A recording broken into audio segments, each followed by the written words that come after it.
बदलिया साहब और एडवोकेट बदलिया साहब। मैं ब्लैक में सर वाले को लोग नफरत करते हैं सब। हाँ मैं से चलिए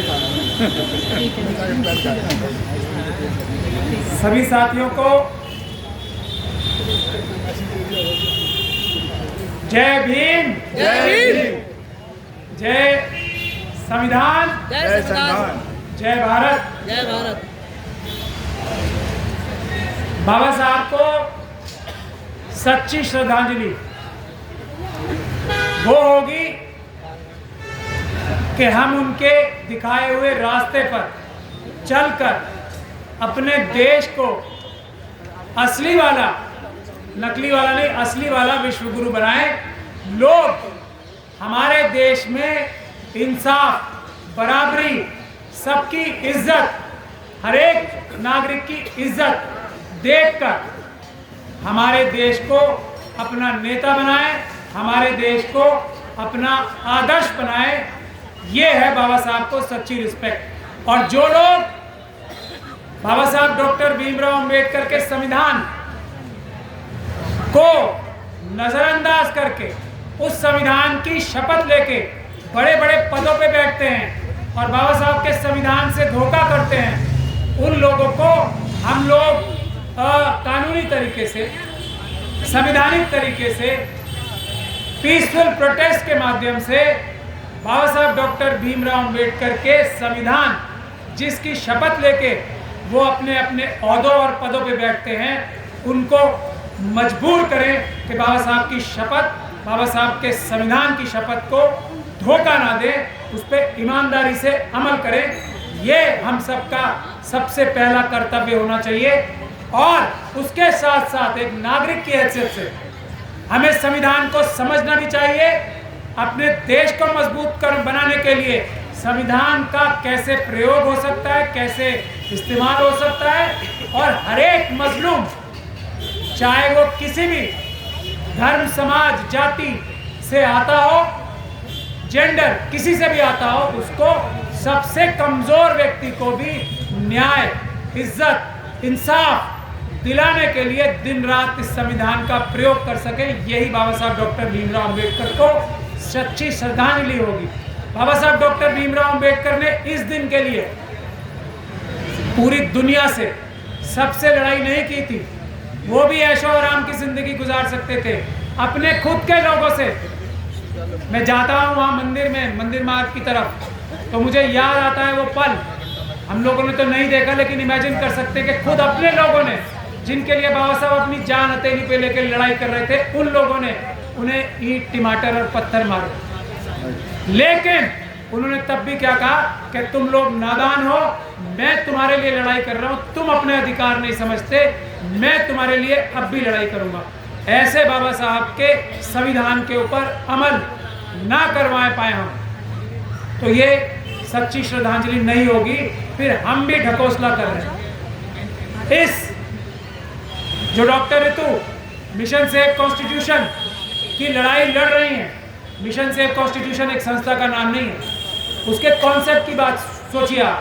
डॉक्टर ऋतु यहाँ क्या लड़ाई लड़ रही है? नौकरी। हम लोगों ने कल भी बताया, ये वाइस चांसलर, ये मनुवादी व्यवस्था, ये आरएसएस और बीजेपी के लोग, ये यूनिवर्सिटी के लोग डॉक्टर ऋतु को क्या ऑफर दे रहे हैं कि आप ये अपना धरना छोड़ दो, हम आपको ये वाली नौकरी नहीं जो आपकी छीनी थी, हमने डॉक्यूमेंट फोर्ज करके आपके खिलाफ जातिगत घृणा रख के जो नौकरी छीनी थी, वो नौकरी नहीं देंगे आपको, उससे एक रैंक ऊपर की नौकरी देंगे। अगर आप ये प्रदर्शन बंद कर दो। तो डॉक्टर ऋतु क्या कहती हैं कि मुझे नौकरी नहीं, न्याय चाहिए।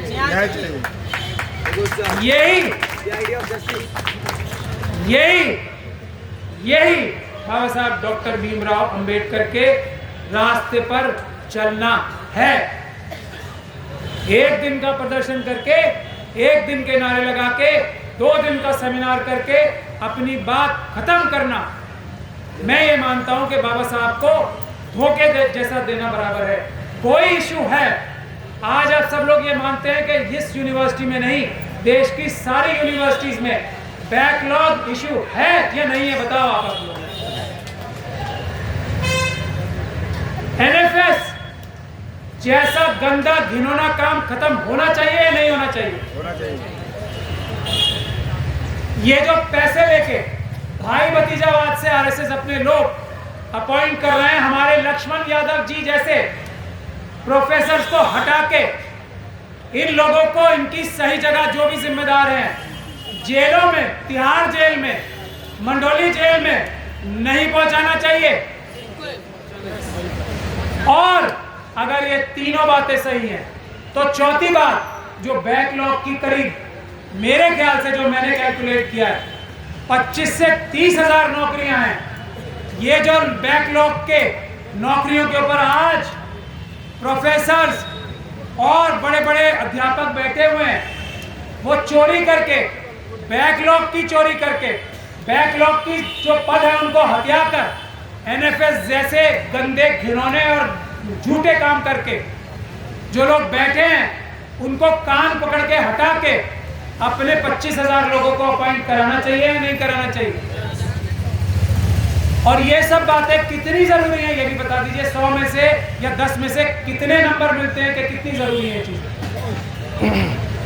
100 में से 100% लोग ये कहेंगे जो इंसाफ, बराबरी, भारत का संविधान मानने वाले लोग हैं कि इससे बड़ा जुल्म, इससे बड़ा नाजायज काम, इससे बड़ा अपराध, इससे बड़ा घिनौना गंदा काम कोई नहीं होगा। क्यों? क्योंकि ये टीचिंग की जगह है।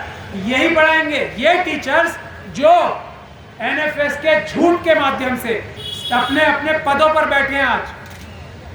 ये जो किसी और का हक था वो हक हड़प के बैठे हैं आज शिक्षकों के पद पे।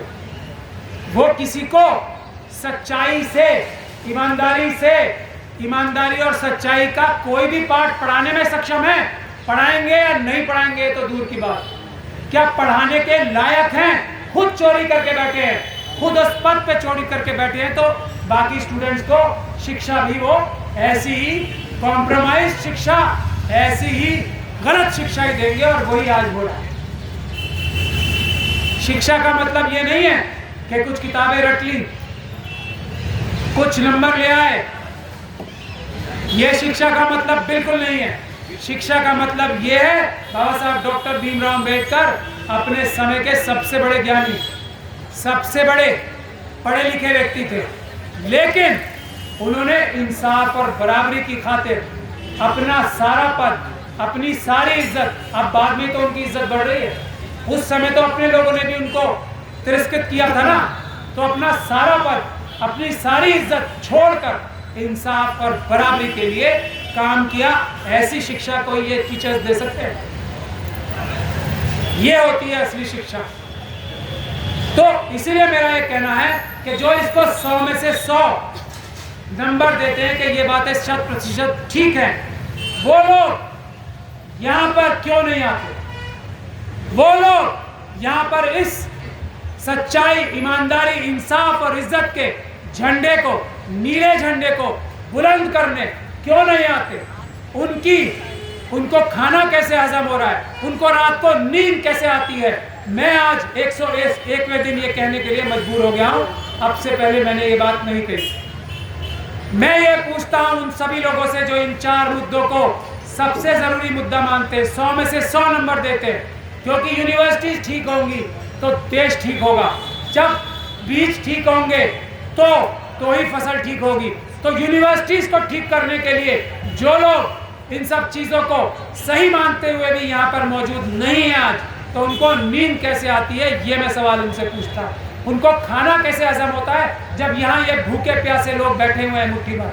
उनको खाना कैसे हजम होता है? उनको रात को नींद कैसे आती है जब ये लोग यहाँ पर ठंड में ठिठुर रहे होते हैं?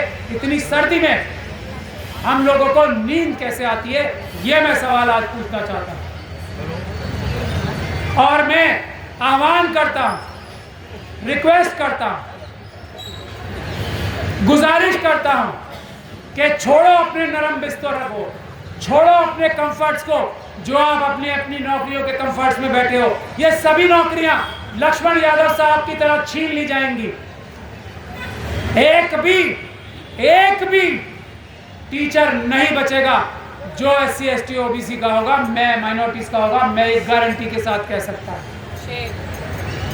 तो छोड़ो अपने लालच, छोड़ो अपने आज का फायदा कि हम लोग तो सेफ हैं, दूसरे लोग भी तो परेशानी में हैं। डॉक्टर लक्ष्मण यादव को तो निकाला गया है, डॉक्टर रितु सिंह की तो नौकरी छीनी गई है फर्जी डॉक्यूमेंट बना के, डॉक्टर रितु के ऊपर ही तो जानलेवा हमले हो रहे हैं, प्रोफेसर रतन लाल के ऊपर ही तो झूठे केस दर्ज किए जा रहे हैं। हम लोग तो सुरक्षित हैं।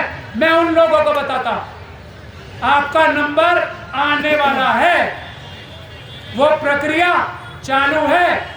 फर्जी टीचर RSS और BJP द्वारा अपॉइंट करने की प्रक्रिया चालू है। अगर प्रोफेसर यादव का नंबर आ सकता है तो कोई सेफ नहीं है, ये बात याद रख लेना। सिर्फ दिनों की बात है, अब तो सालों की भी बात नहीं रह गई है, दिनों की बात है। इसलिए आओ और अपना अधिकार लो। आपका अधिकार इतनी दूर रखा है इस आंदोलन ने, ये डॉक्टर रितु की कुर्बानी ने और उसके मुट्ठी भर साथियों की और उन मुट्ठी भर संगठनों की कुर्बानी से आज वो स्थिति आ चुकी है कि हम सब लोग आके अगर यहाँ पर अपने इन चारों मांगों को पूरी करवाएंगे तो अब हम हाथ बढ़ा के छू सकते हैं। ये प्रशासन, ये RSS, ये BJP की सरकारें, अब ये वाइस चांसलर, ये रजिस्ट्रार अब हमारी इन मांगों को नकार नहीं सकते। जरूरत इस बात की है कि आप अपने पर्सनल लालच छोड़ के थोड़ा सा हौसला करो। डॉक्टर रितु का क्या बिगाड़ लिया? ये खड़ी है ना, एक मिनट डॉक्टर रितु खड़े हो जाए। क्या बिगाड़ लिया? वो चेहरे पे मुस्कुराहट जो पहले थी आज वही है ना।